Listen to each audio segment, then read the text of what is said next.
Welcome, cellar dwellers, to the Matthew Street channel. I am your host, Matthew Street, and I really appreciate you being here live from my cavern. How you doing, folks? Thanks for being here. Hey, folks, there's been several people that have attempted to create lists over the years, or more specifically, a list to reflect pieces of music or albums that really show the essence of New York City, the grit and the vibe of that city. And they've attempted this over the years. And you'll get things like, Lou Reed has an album called New York. There's some Bob Dylan albums that are always mentioned that really reflect the vibe of that Lower East Side, or what was going on with the music down there when Bob was living in that area.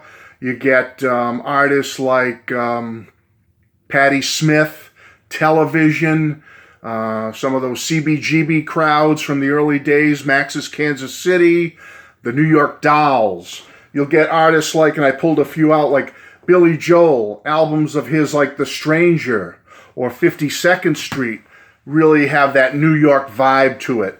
And I don't have parallel lines right in front of me. I didn't dig everything out, but like Blondie, who were in that big CBGB's punk and new wave crowd down in the Lower East Side back in the day.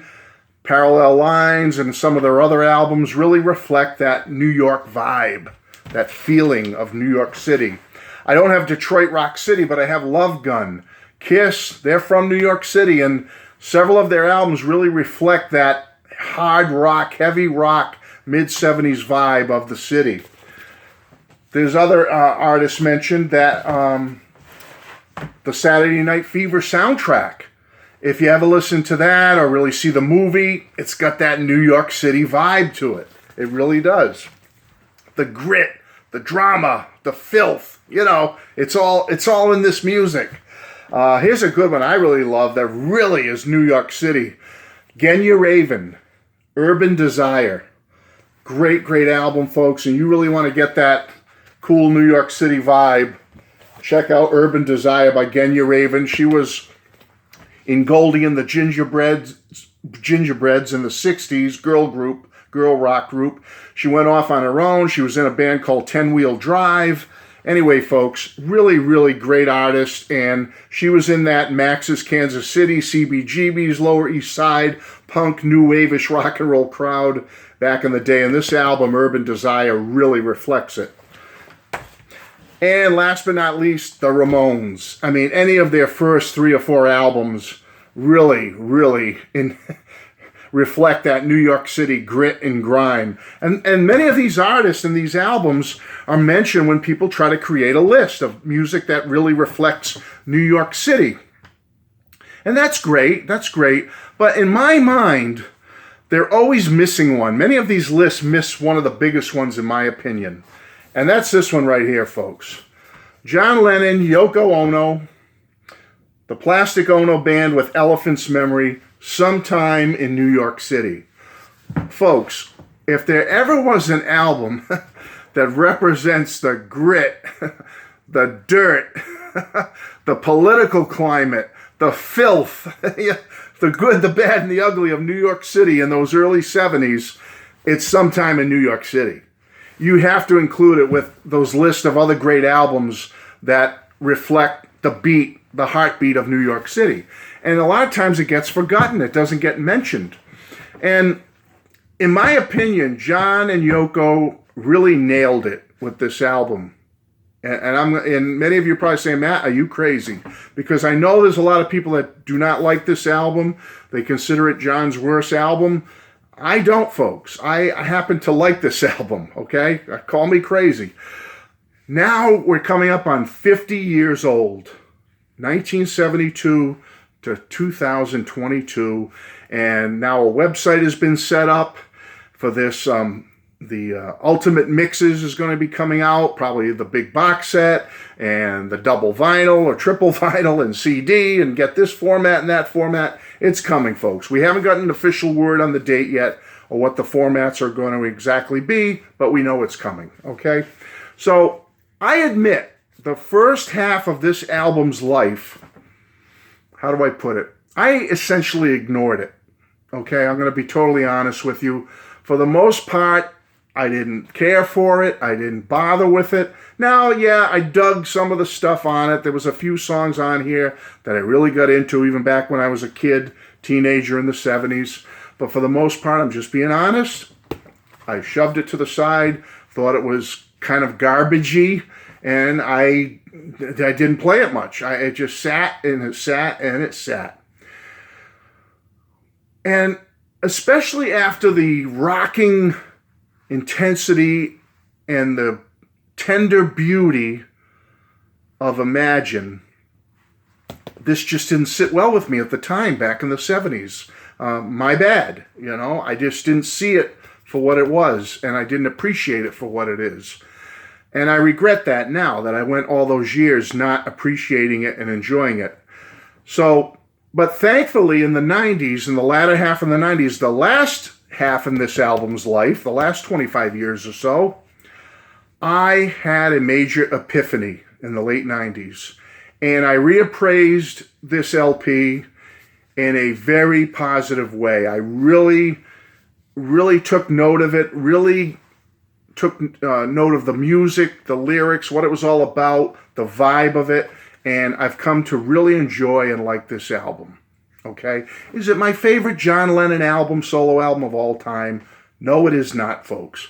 But I do enjoy it, and I do like it. Now, let me talk about a couple of things. First, the music on this album is top-notch, all around. I don't care what anyone says. The music, the playability on this album is great. On the live tracks and on the studio tracks, okay? Because you get two albums with this set. One is the studio album, and one is a live album called the Live Jam or something like that. I may be off on that. And I mean, John and Yoko with the Elephant's Memory Band rock on this album. They really do, folks. There's great guitar throughout this album on many of the tracks. The guitar is cutting, biting, outstanding. I really, really enjoy it. And if you like saxophone, all right, if you love some cool sax, it's here, folks. There is some great sax playing on Sometime in New York City. It's absolutely fabulous, and I totally dig it. It's a modern, rocking-sounding early 70s album, but it harkens back to that 1950s rock sound with the multitude of sax on this album, and I love it. I think it's absolutely fabulous.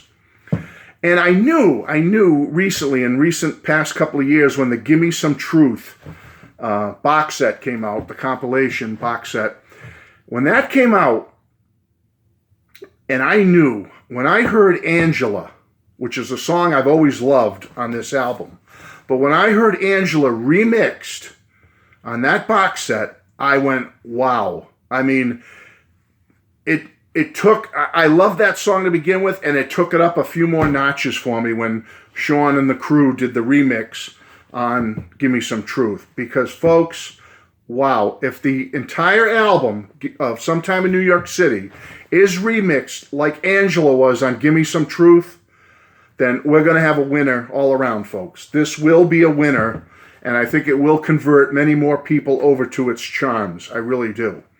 Great, great stuff. Now, the 10-track regular album, in my opinion, is much better than you remember or think. If you're one of these people that has put this album down, shoved it to the side, or never picked it up, or never gave it some time, do yourself a favor and at least do it when the new Ultimate Mixes set comes out. But you may want to do it prior to be ready for that, and maybe entice you to get involved in listening to that set coming up this year. The 10-song album, the regular album, is much better than you think it is, let me tell you. It's a good album. And the Live Jam album is pretty darn good, too. I really enjoy most of that.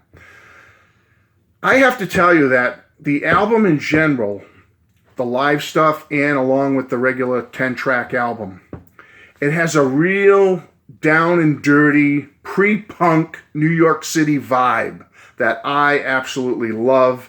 And I think the remix the new Ultimate Mixes coming out this year is going to make it even better. Going to make it even better.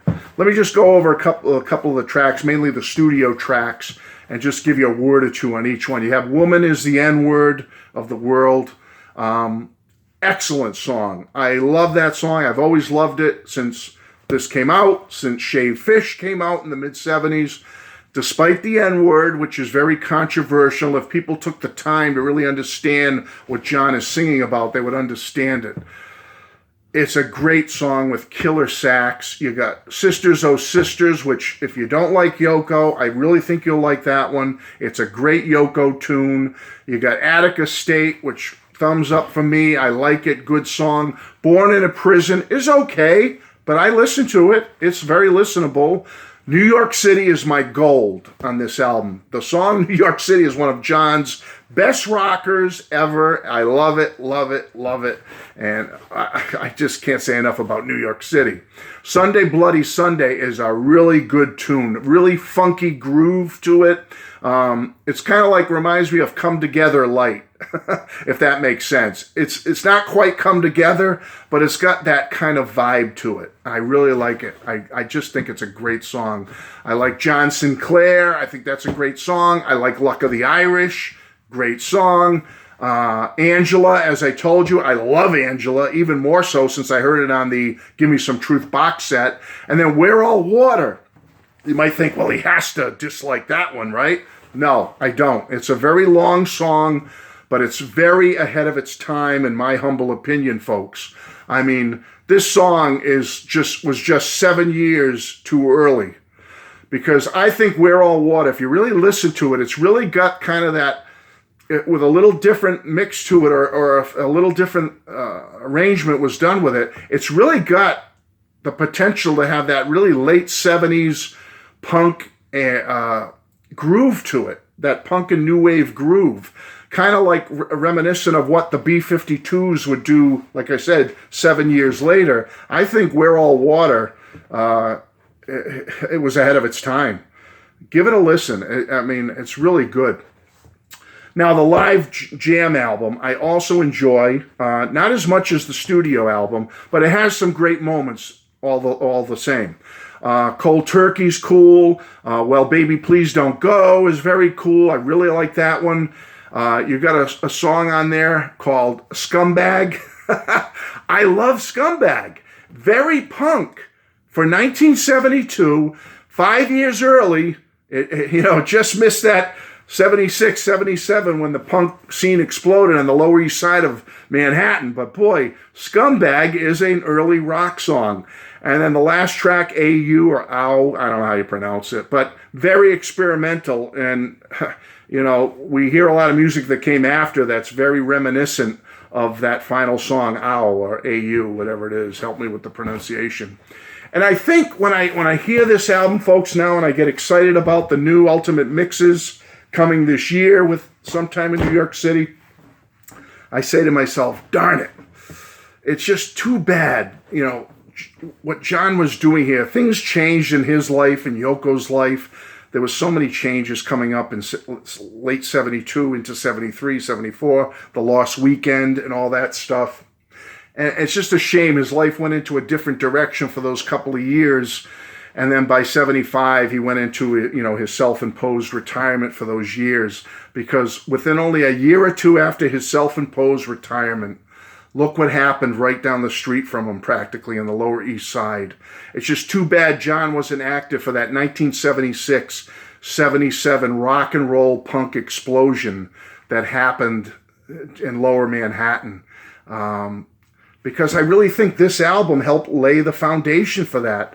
I think Sometime in New York City and the grit and the vibe of this album kind of foreshadowed what was to come in 5 years or so.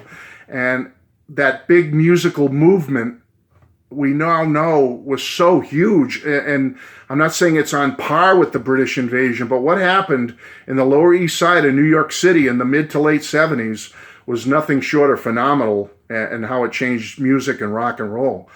And it's just a shame, John, I think he was on the cutting edge of that. He laid some of the foundation for that, but he was in that retirement period. He really didn't experience it or become part of it, because I really think he could have been, the grand poobah, so to speak, of that movement had he still been involved, had he made some trips down to Lower East Side and got involved with some of those rockers back then, like the Ramones and all those different artists and bands, Talking Heads, Blondie, Genya Raven. I just think John would have been part of that scene.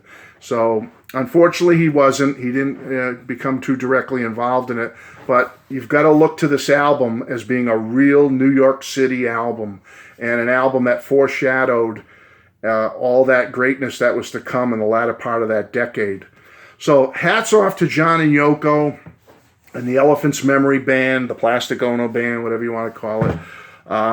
Hats off to them for laying some of those bricks for that movement that came a few years later. And I am very excited about the prospect of the ultimate mixes of this album coming out. I think Sean's going to do a fantastic job with his team. It's going to sound great. If it sounds anything like Angela does on Give Me Some Truth, I'm all in. I can't wait. So, folks, that's it. Just my little tip of the hat to sometime in New York City. Looking forward to the ultimate mixes coming this year. 50 years old. Can you believe it? Wow. Unbelievable. But, folks, give it another chance. Reappraise it. Give it some listens. Really get into it. Think about the vibe of that city and what it meant to John and Yoko. And I think you'll come to appreciate this album for what it is and the influence it had on artists to come within the next few years. Right down the street from where John was. Love you all. Bless you. Take care. I'll be back very soon with another video. Bye-bye.